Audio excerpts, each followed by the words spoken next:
Well, hello, good evening, and welcome to Fracking Nightmare. I think this is episode 25.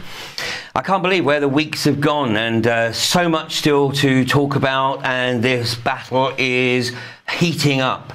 This week, the House of Lords Economics Committee have recommended that this country needs to get fracking. But more of that in a second, because let's take a look at some of the events that have occurred this week that relate to the Barton Moss campaign. Last week, I talked about this gentleman known as Kate. Kate had been remanded in custody. This is completely outrageous, despite the fact that he had 8 arrests under his belt from Barton Moss. But 4 of those were related to rearrests.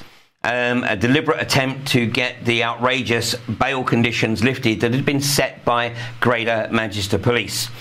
Perhaps people aren't aware that when somebody is arrested and charged, the police have the power to set bail conditions, arbitrary bail conditions, which in most cases the person charged doesn't resist. But at Barton Moss, we developed a different tactic, a different approach, because under advice from our legal team, it was we were made aware that if people got themselves deliberately rearrested by breaching their bail conditions, then it would be up to the magistrates to determine whether or not those bail conditions were reasonable. And pretty much in every single case during the Barton Moss campaign, the magistrates overturned the bail conditions.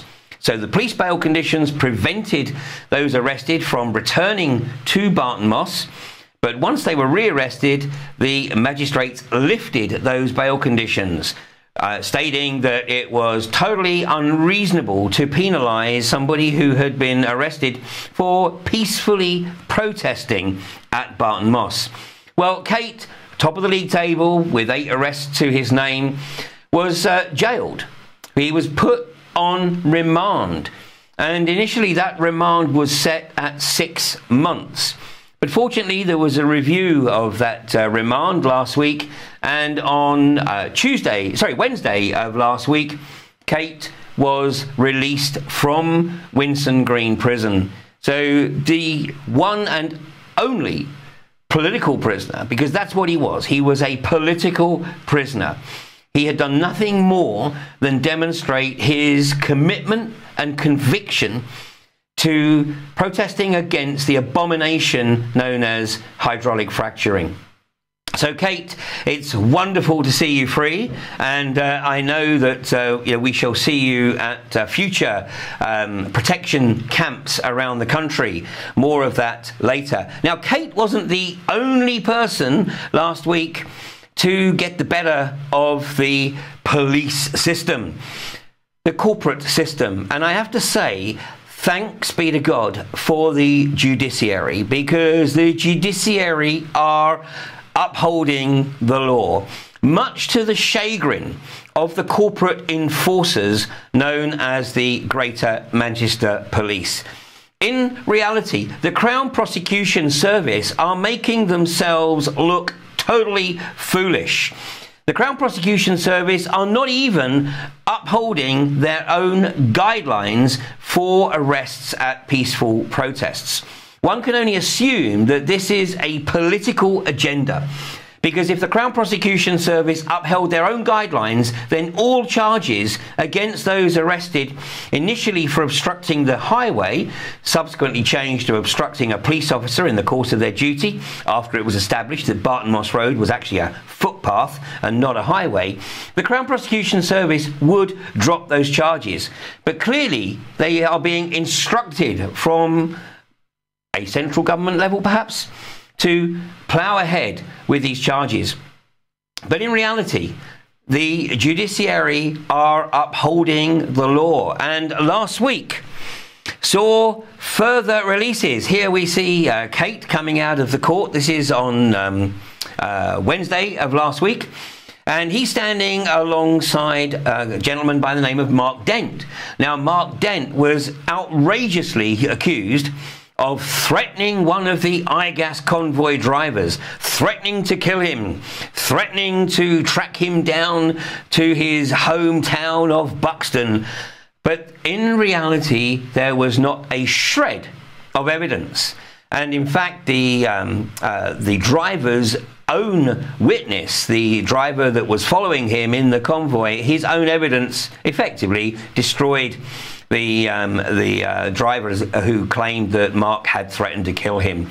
The 4 witnesses who were at Barton Moss that day all stated that Mark had not in any way, shape or form threatened the driver, who of course at all times was in his cab.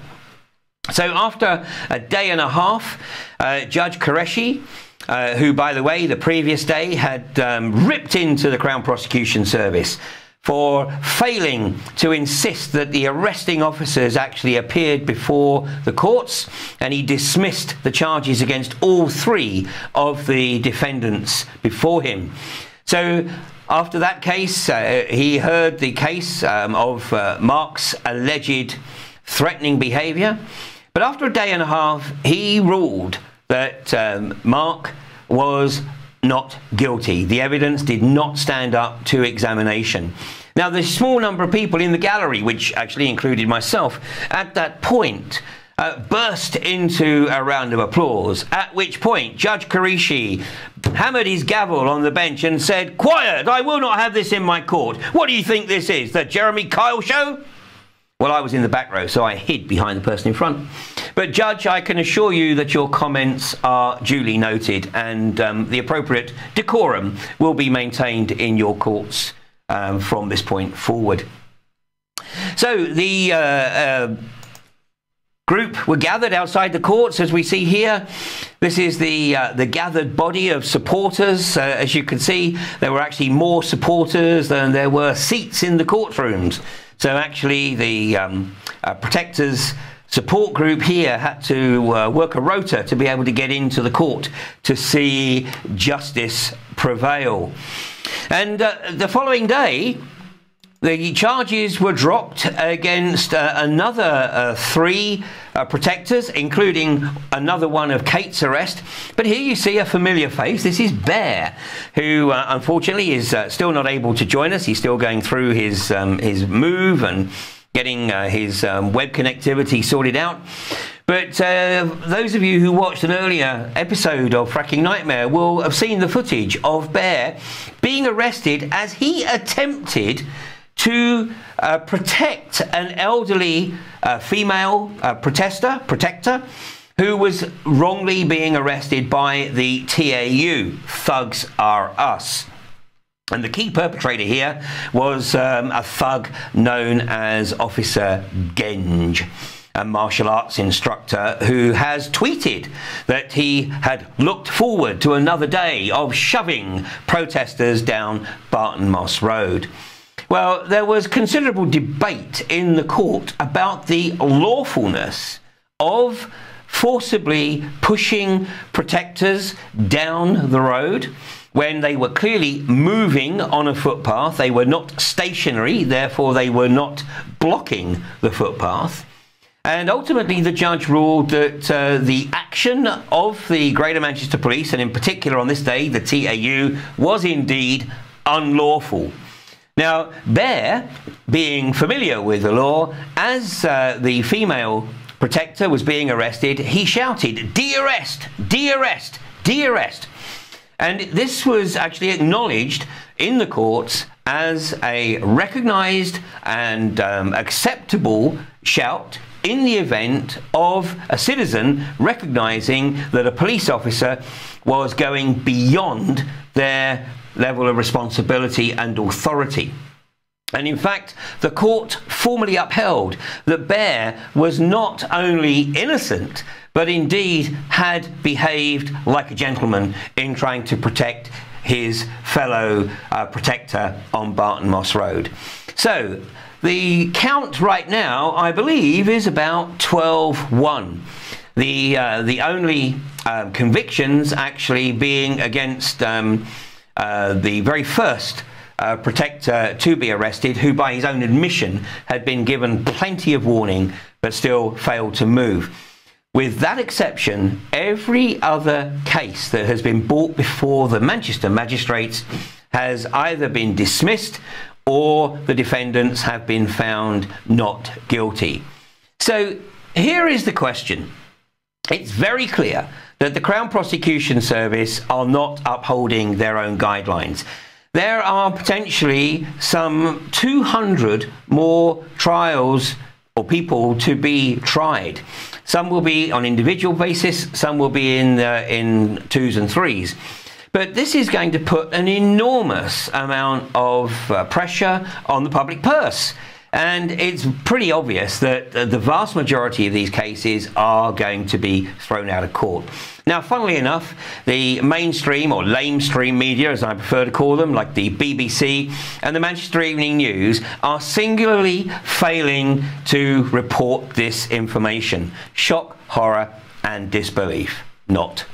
So the only way in which this information gets out is through mediums like Fracking Nightmare, through Facebook, or through the excellent online medium in Manchester known as the Salford Star.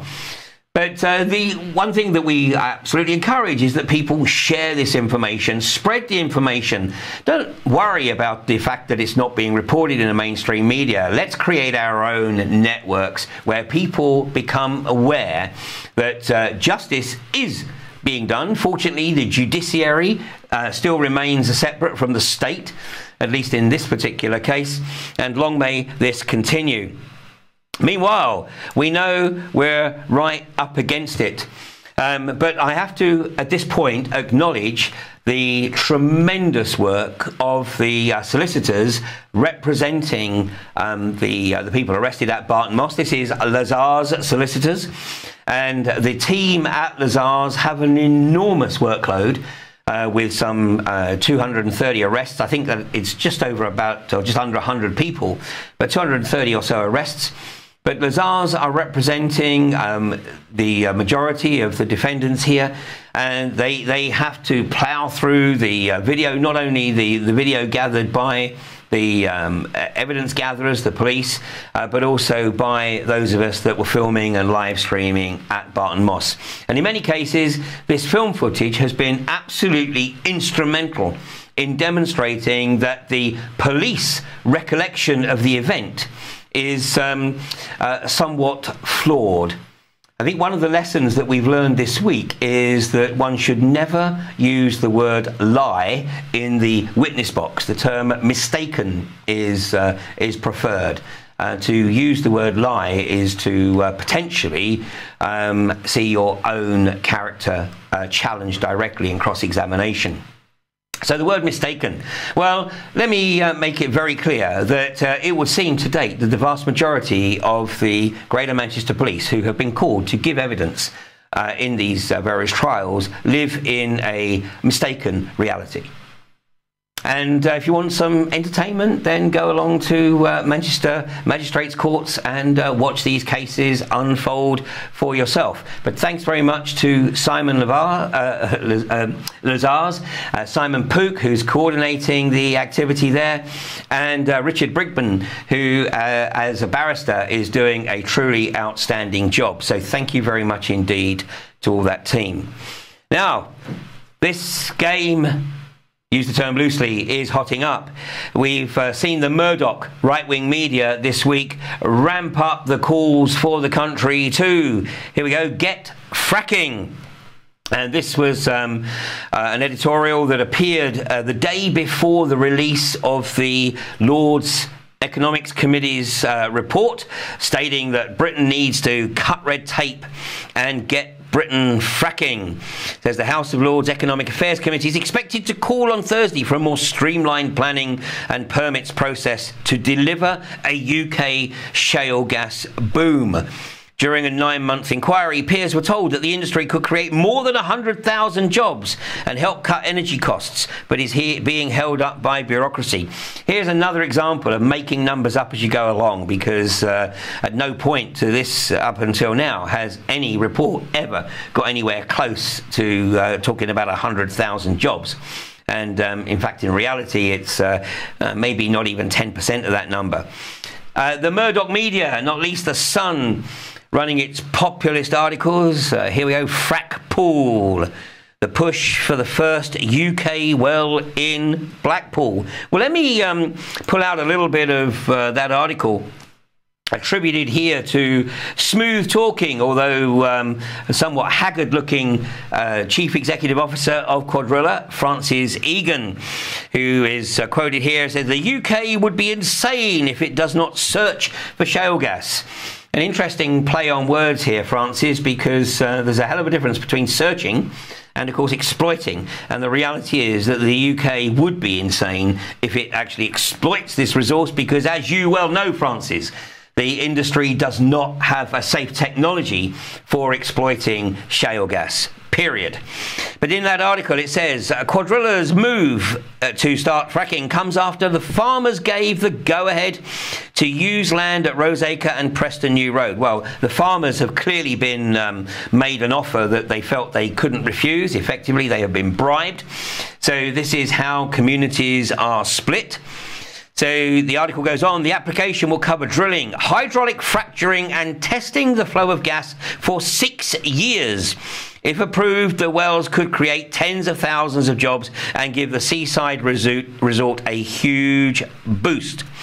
Tens of thousands of jobs. Come on, even Quadrilla's own documentation and presentations do not talk about tens of thousands of jobs. This is the Murdoch media literally making stuff up as they go along. The article also, in the page the previous day, their article claimed that the people want hydraulic fracturing. No, they don't. Everywhere you go around the country, if it's an area that's already being targeted by the mother frackers, then it's some 80% of people who do not want it in their community. And even in areas where hydraulic fracturing is not yet on the immediate horizon, it's over 50% who do not want it. And that's based on very limited research by those people, because once they do start to do the research, then they will very quickly come to the realization that this is not something that they want, not only anywhere near their backyard, but anywhere else in the country. Now, somebody who has put their neck on the block to try and prevent this nightmare occurring is Bez, the former frontman for Happy Mondays. Of course, he's being demonized by the Murdoch and the rest of the mainstream media. It says, the anti-fracking brigade's credibility plunged to new depths last night as Bez of Happy Mondays urged Prince Charles to block drilling. Bez, 50, famed for his dancing during the band's gigs, had already launched a Shake Your Maracas If You're Against Frackers drive.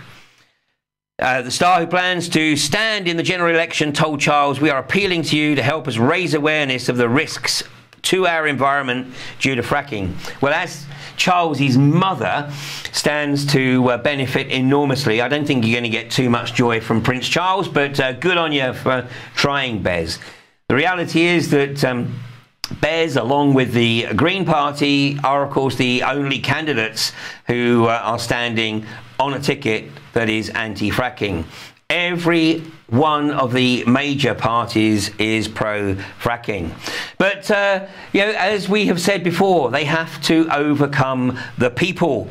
And right now, in the Hull area, Rathlin Energy, who I talked about last week because they'd had two planning applications granted to run acid fracks using 15,000 gallons of hydrochloric acid at a 15% solution. And you can see there two wells there, here in Beverley. This is West Newton, and this is Crawberry Hill. And I'm pleased to say, and pleased to announce, that there are a couple of new holiday destinations. And here we see the camp being established. And here's the people, the gathered body, some veterans from Barton Moss and Balcombe, but also some local people there who have come to support the establishment of these two new camps in Humberside.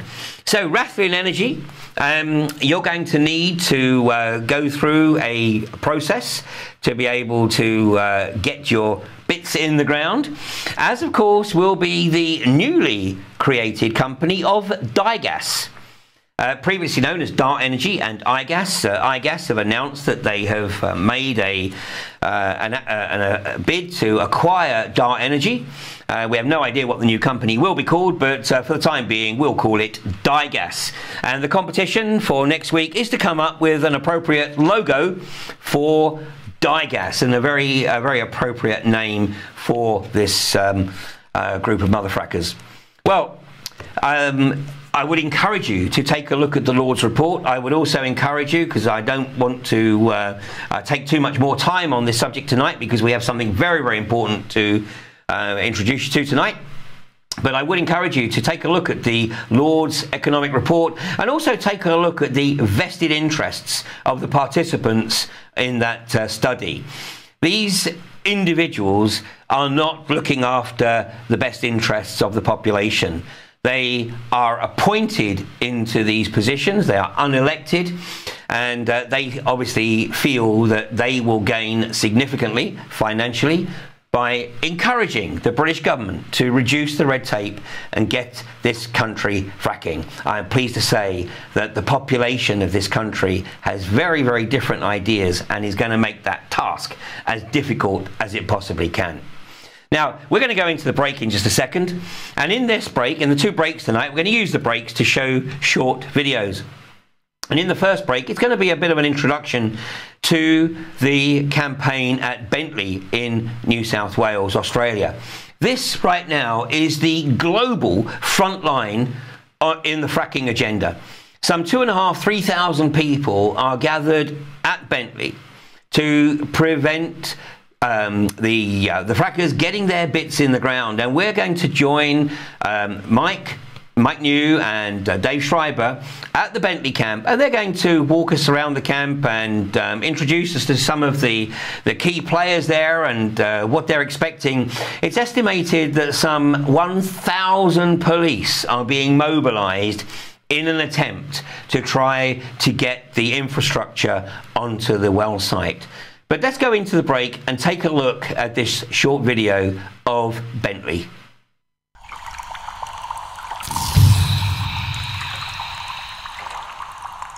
Gas against gas! Stop the frack attack!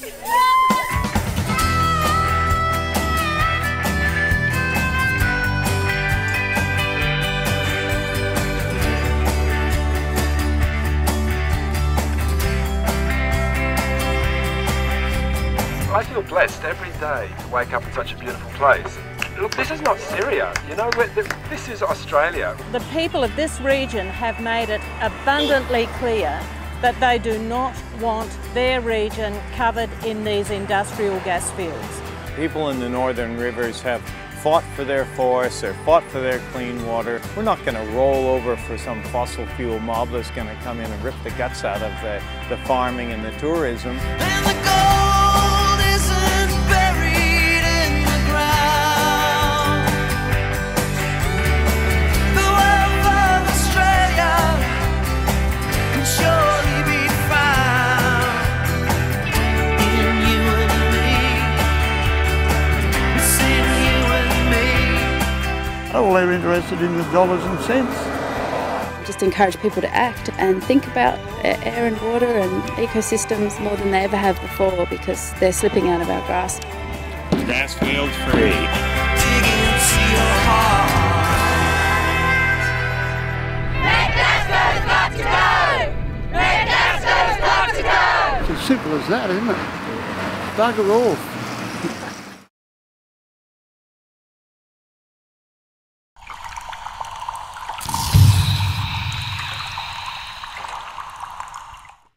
And welcome back to part two, and I'm pleased to say that we do have Dan and Mike online live from Bentley in New South Wales. Now, just to remind our viewers where Bentley in New South Wales is, here we see the map, and here's Bentley, a few miles to the west of the community of Lismore. here's Byron Bay. That's probably a sort of better-known landmark. Byron Bay, a well-known Totnes or Glastonbury of the east coast of Australia. Very pleasant place where I spent a few days last year. And a little way into the hinterland here is Bentley. It's also just south of the border between New South Wales and Queensland. And in the next break, we're going to take a look at the magnitude of drilling that has taken place in Queensland over the past few years. And once you realise what has occurred just to the north of Bentley, perhaps it starts to put in perspective why there is such enormous resistance to Metgasco getting their bits in the ground in New South Wales. So Dan, Mike, you online? Yes, we're here, and we've started at the entrance here, and as you can see, when injustice becomes law, resistance becomes duty. That's the name of the game here. And of course, this all these yellow tags are the people who are working. They've got 9-to-5s and they can't be here. These are their avatars they've sent as a vigil. And this is the entrance as you come off the highway. We're going to give you a quick camp tour. So we're on the main road here between Lismore and Kyogle. How far away are you from the nearest community? It's a little bit... Lismore's about 10 minutes away. And Mike's just finishing up an interview here. By ABC TV, by Women's Week, French TV. Papers.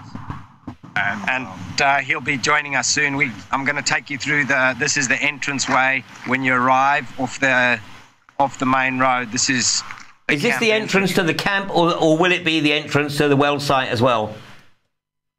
This is the entrance to the camp, and you can see it's an alcohol and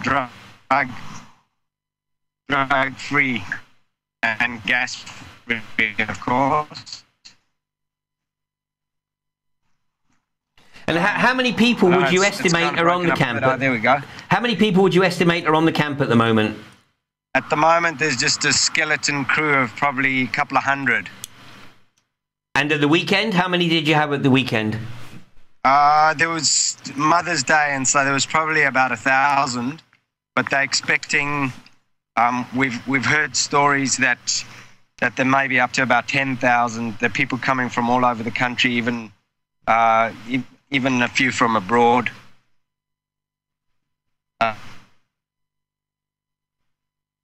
Okay, go on.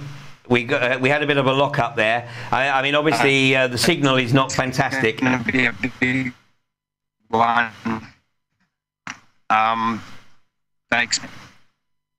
try and keep moving till we get a good signal. But this is the main information tent. People are generally signing in and signing like a waiver. And essentially, what's happening is this is our base camp, and our main action is just up the road. And this is our. I'm taking you now to the main hub. This is our tea and coffee, our caffeine church.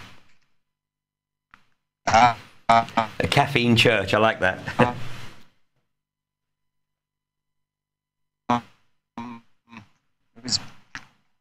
The minister was quite helping us build it, and so that's been kind of interesting journey. And so it's still pretty early in the morning here. It's about 6:30, isn't it? 6:30 your time. See, this is the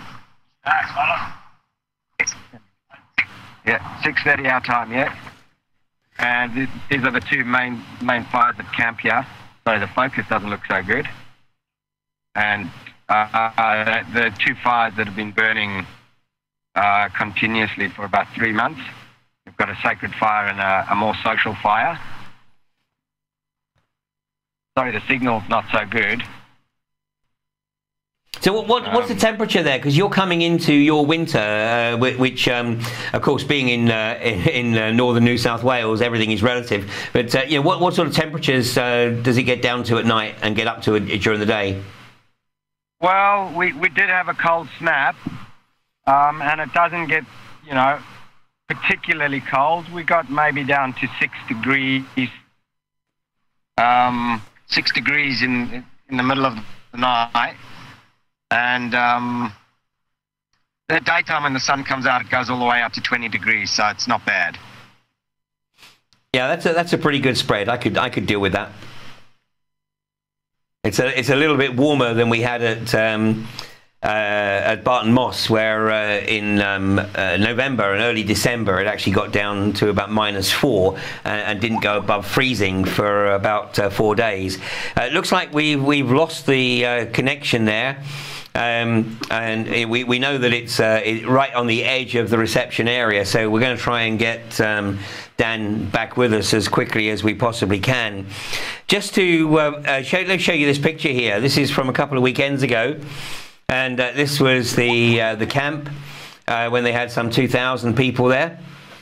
And we've got another shot here. This is the entrance. Now Dan's in the process of walking us down to the site entrance there, where they have those poles fixed in the ground, and as you see, that you will see later on, there are people permanently on the top of those poles. Now Dan's back with us. So Dan.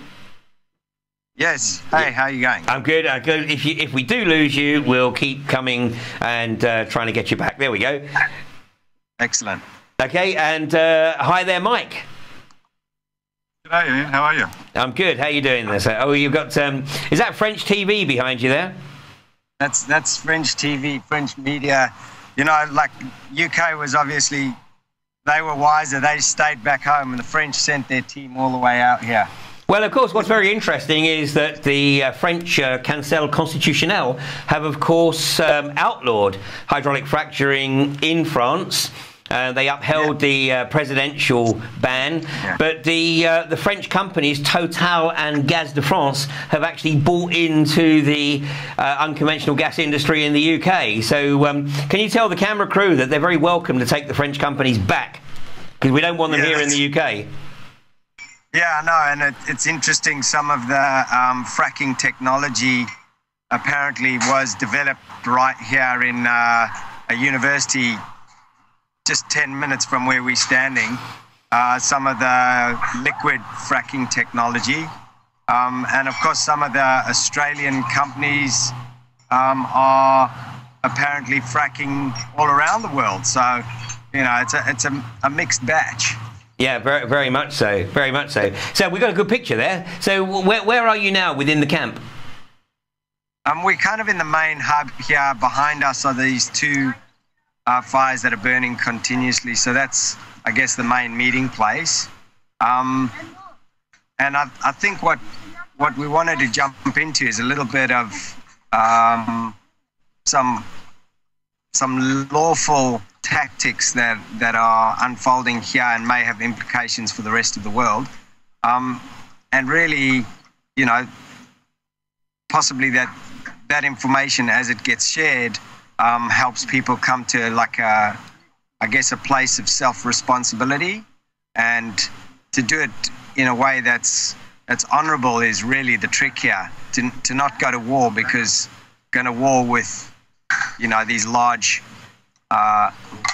bodies, they're well funded, they're well oiled, and they've got essential armies, you know, with batons and tasers and capsicum spray. So, you know, we've chosen the path of least resistance here, because of course we were disarmed. You know, all the guns were confiscated after they created a few false flags with Martin Bryant down in Tasmania. Yep. Just coming out. And you guys don't have guns either, different to the United States, where they can at least mount a militia. Yeah, I think the other part of that, Dan, is, of course, you know, we're standing here in peace, and we're moving into, you know, a new peaceful paradigm, and we want to create from that space of our true values, which is, you know, honour and respect and peace and love and care for the earth. And if we do that with violence, then clearly, you know, we're just recreating the old way of doing things. Well, absolutely right, and that's the common denominator. I mean, I'm not sure if you guys were able to tune in to the first part of the programme, but here in the UK, the Barton Moss campaign, which ran through the winter, despite the attempts to intimidate the protection community and get a reaction, they didn't achieve that, and the protection community remained peaceful throughout.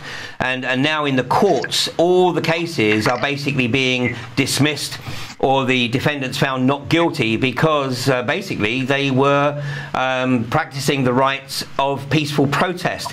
But there are moves in the UK to effectively abolish common law with a view to introducing Napoleonic or civil law within the next few years. And of course, if that happens here, then it will follow suit in the rest of the Commonwealth, as it were.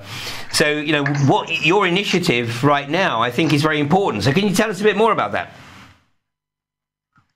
I didn't quite hear. Did you hear it? Yeah, more about the peaceful initiative, Ian? Yes, yes. Yeah.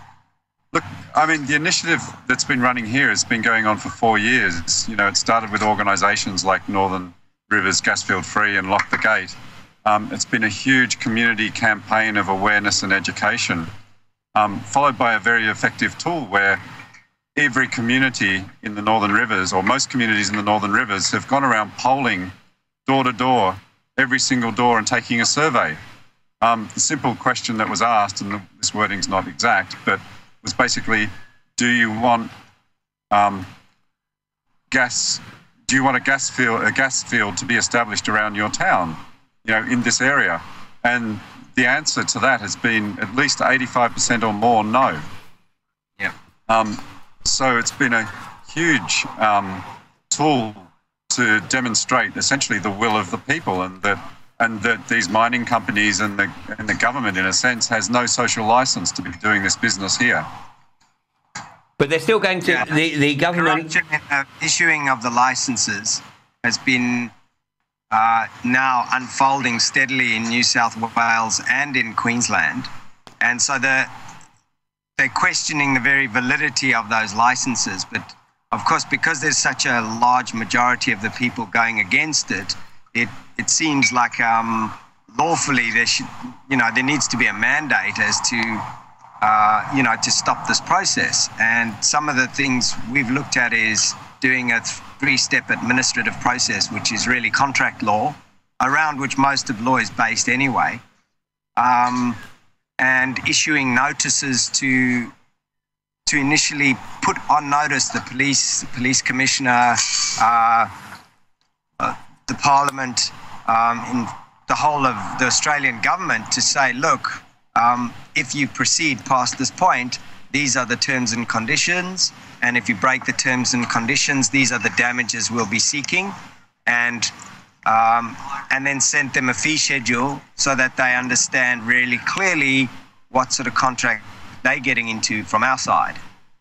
Of course, we've also got this a very strong Indigenous land claim here. The Aborigines here have been setting up paperwork to question the Crown's jurisdiction on the land, because according to British and Crown law, there have to be one of three things to take land. It has to either be won in a war, or it has to be a treaty with the locals, or it has to be uninhabited, and all three of those have been extinguished, and so essentially there's no actual Crown land claim on this land. And so the local mobs have all got together and have started to put up the paperwork to reclaim the land, and so that's going to actually become part of our claim in terms of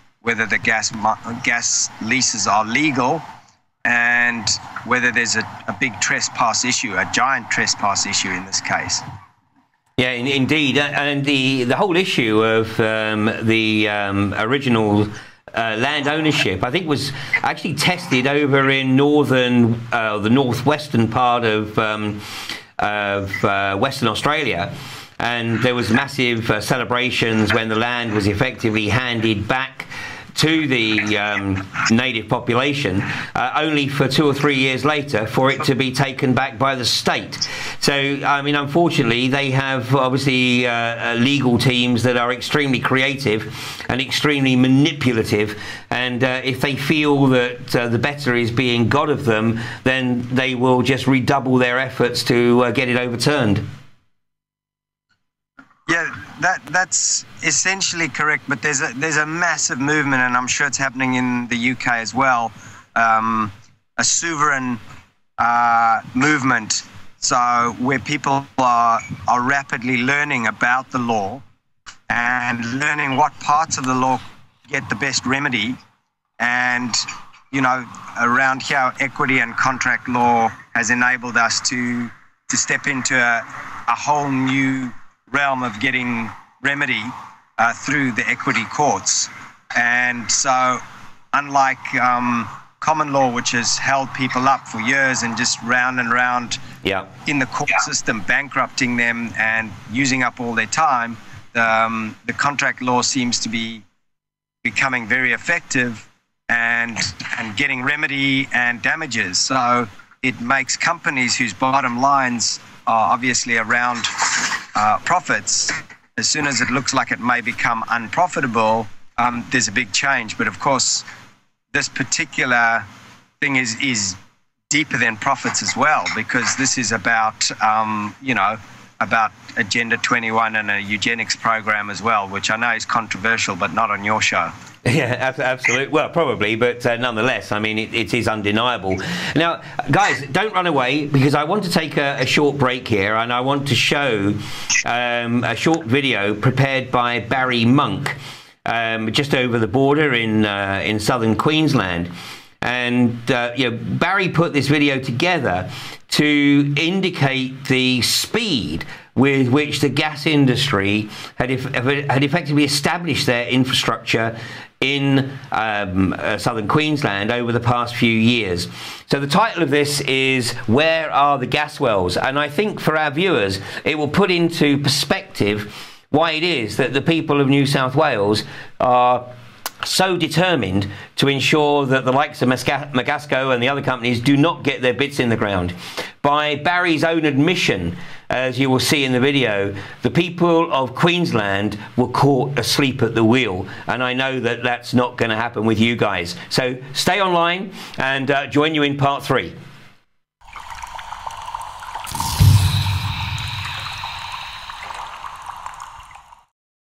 So where are the gas wells? Number 1, Tara Township. Here's the town of Tara. Let's zoom out and find a common radius measurement. So we're looking at about 18 kilometres, so that'd put 6 gas wells within 18 kilometres. So number 2, Chinchilla Township. So here's the township of Chinchilla. We zoom out, we get our 18 kilometres again, which gives us about 10 gas wells within the 18 kilometre radius. Now number 3, Dalby Township. Okay, so the Dalby Township, let's zoom out, get to our measurement tool, and for Dalby we end up with 1 gas well within a 19 kilometre radius. Number 4, the unlucky ones in the gas fields. This is QGC BG Group's Kenya Gas Fields processing plant on the edge of several residential estates and farms. The evaporation ponds alone cover almost 5.5 kilometres. So let's put it in perspective. Let's zoom out from the town of Chinchilla and make a comparison. The entire width from town end to end is 3.21 kilometres. The length is about 3.29 kilometres. The evaporation ponds would cover Chinchilla 1.5 times. Let's zoom out from one of QGC's gas fields. Yes, the dots are gas wells. Yes, the industry isn't even exporting yet. Go to our measurement tool and we have around a 22 kilometre radius. Now I'll give you an example of just how safe human beings will be throughout Australia with the unconventional gas industry. QGC's Kate Well cluster is in the heart of a residential estate. So Toowoomba, unconventional gas has its eyes seriously fixed on you and your surrounds. So no gas wells within a 32 kilometre radius, but if we go for a flight out to your west, you'll see the multinational giants aren't too far away. we pass Mount Irving, Mount Moriah, West Prairie, Cecil Plains, Grassdale, Cumberilla. Are you enjoying the flight? Bilby, Kogan, Weambilla. I can't see why people are whinging. This should be in everyone's backyard, shouldn't it? Here's QGC's tenements, Origin Energy's tenements. Oh, hang on, they're actually multinational corporations. Do you want this where you live?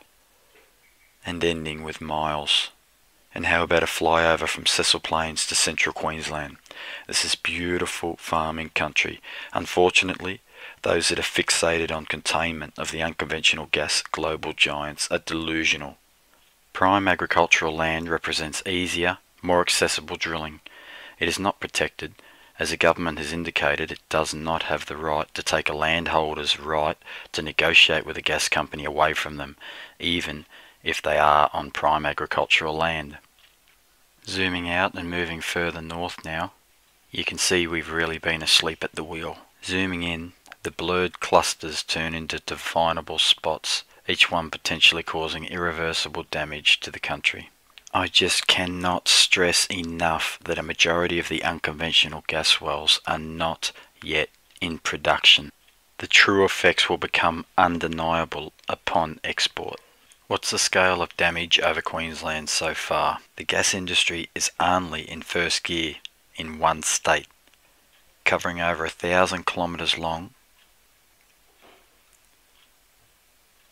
over 300 kilometres wide. Some very credible projections put total potential unconventional gas well numbers in excess of 200,000 for Queensland alone. It is not the intent of this video to encourage a defeatist thought process. On the contrary, unconventional gas has been heavily wounded in the eyes of the public. Our window of opportunity still exists. Think national, not in my backyard. Stop the first export train, the Surat Basin to Gladstone's Curtis Island, and stop the unconventional gas industry in this country.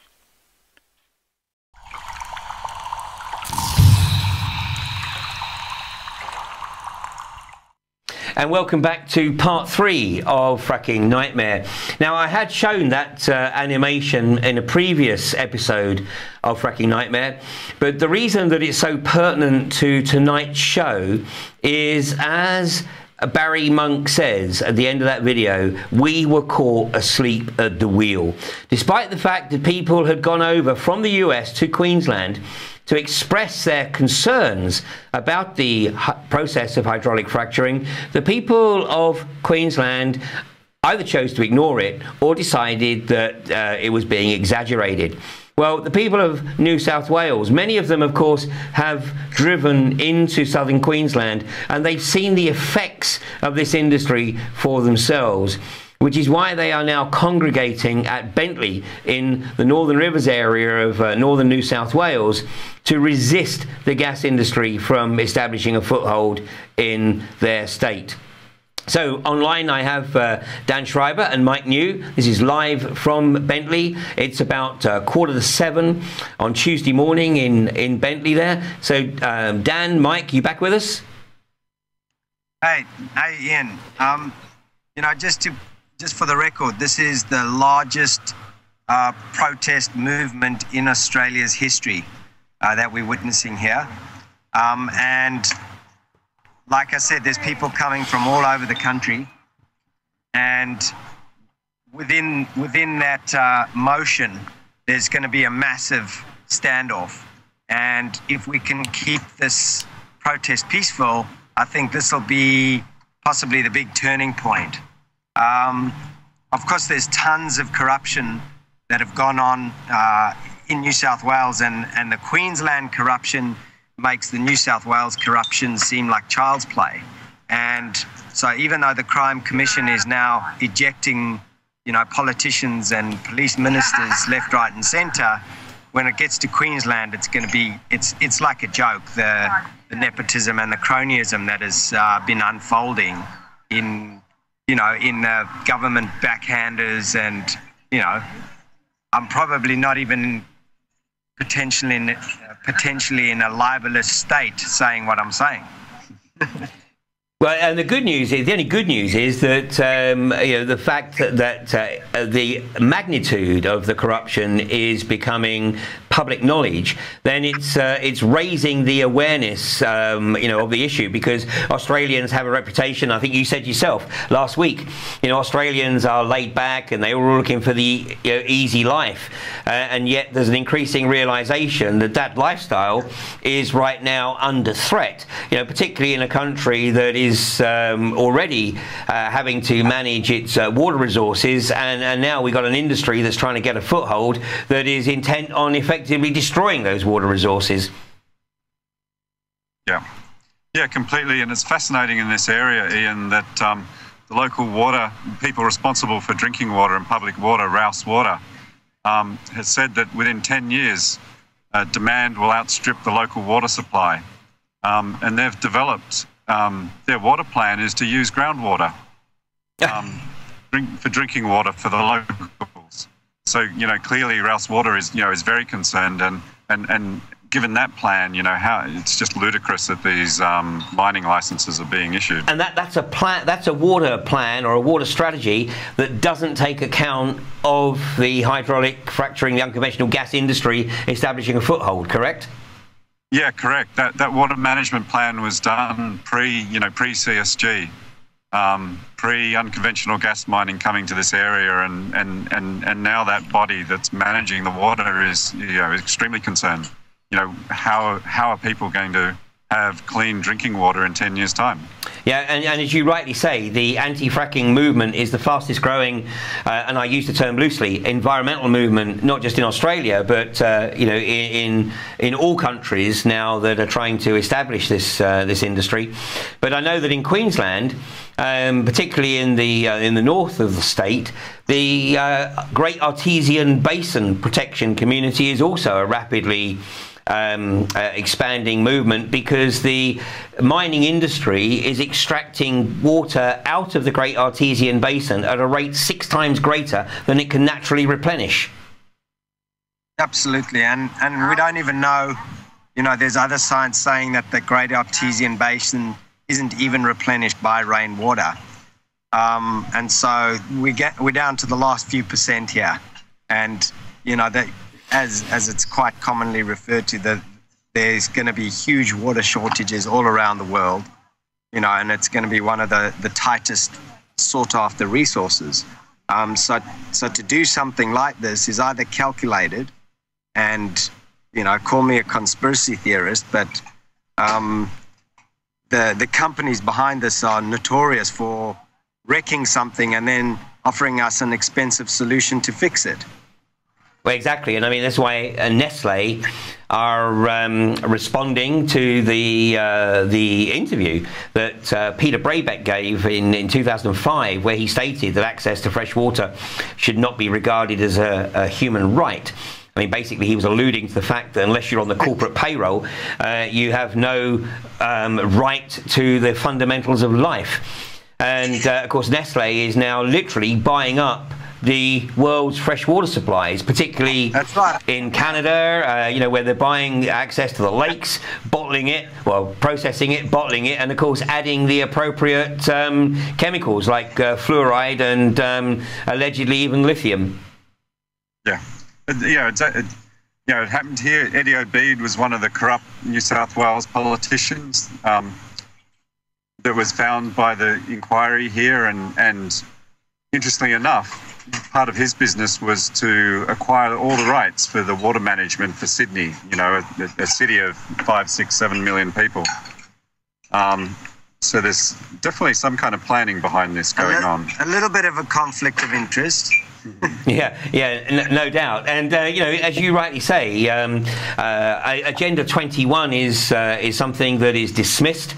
But in reality, of course, Agenda 21 has been around since the Rio conference of 1992.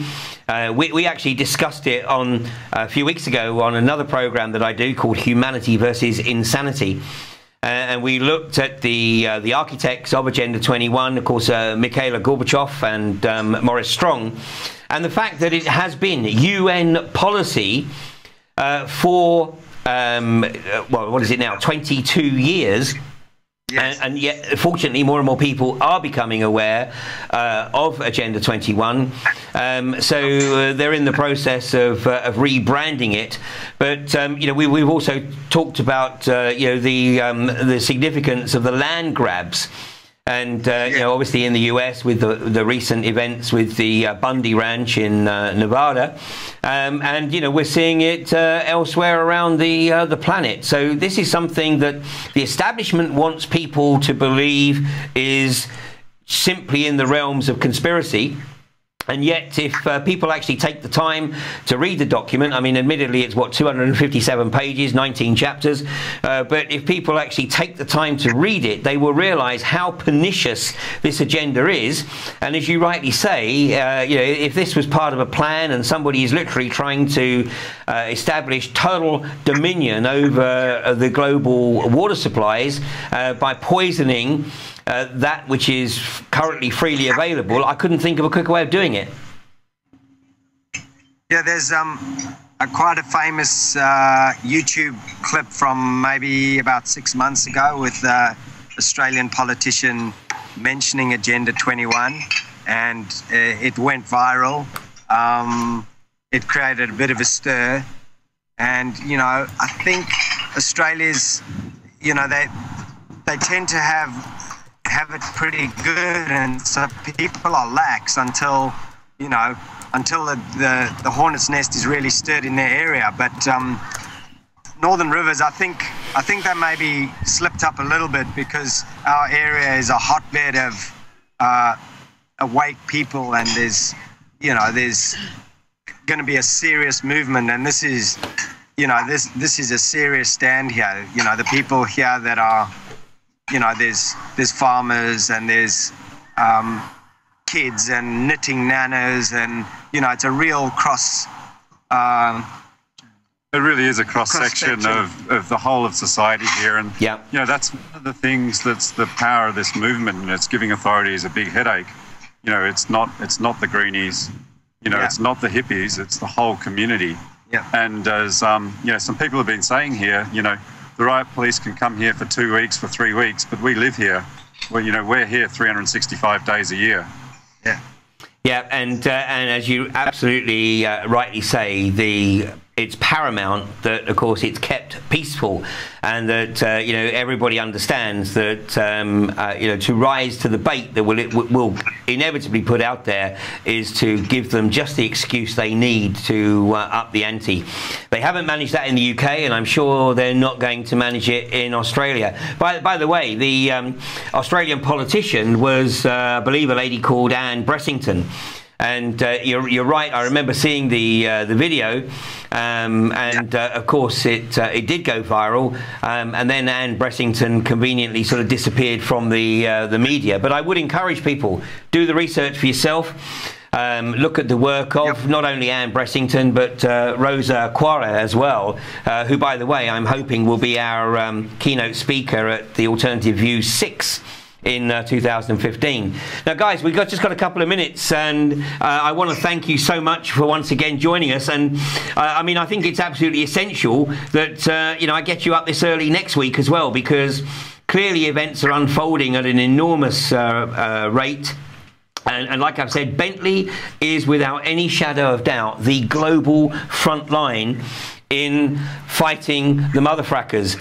So you've got the potential of about 1,000 or so riot police joining you, and hopefully people watching this from all over Australia will make the effort, if they can in any way, shape or form, to get down to Bentley to support you guys, because we have to nip this in the bud.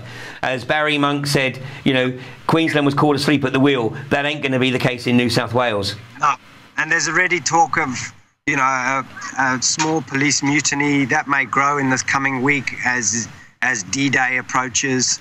The local companies are refusing to support them. to supply security fence and catering and accommodation. And it really is dividing into these two kind of camps, and it's being seen as really not cool to be supporting, you know, anything to do with the gas industry. So it's going to be a major social political upheaval in the area, and you know, there's people are really rethinking what's going on a big level here. It's really sparked a lot of little fires, and you know, those fires are all going to join on the weekend, and I think they've given us a massive opportunity to educate a whole bunch of people on the social change and also on the sovereignty and people standing up for true people power, and literally if the government are not following their will, to chuck them out and start again. And so I think people are starting to understand that they do have authority and they do have power, and if they do not consent, they do not consent, and government has no authority. They just need to be able to draw a line in the sand and hold their ground, and this is what's being taught, and this is what's being spurned here, and so this is a fantastic opportunity. Guys, sorry, Mike, carry on. That's right. If we talk again this time next week, it is this time that we're expecting the police action to start. So yeah. It could be a very interesting show. Yeah. Okay, well, look, I'm going to do everything I possibly can to spread the word and encourage people as much as possible. Share this program. Let's get it viral across all the social media. Let's ensure that there are 10 or 20,000 people at Bentley at the weekend. This is the global front line to fight the mother frackers. If I had the resources, I'd be on a plane and getting down to Bentley myself. This is absolutely crucial. Guys, you are an absolute inspiration. You know, we have embryonic, preemptive camps now being established around the UK, and I hope what we're able to, or you guys are able to share with us from Bentley, becomes the template for the future. And those companies in the UK like iGas and Rathian Energy and Quadzilla, then you better understand that you have no social license. Join us next week on Fracking Nightmare.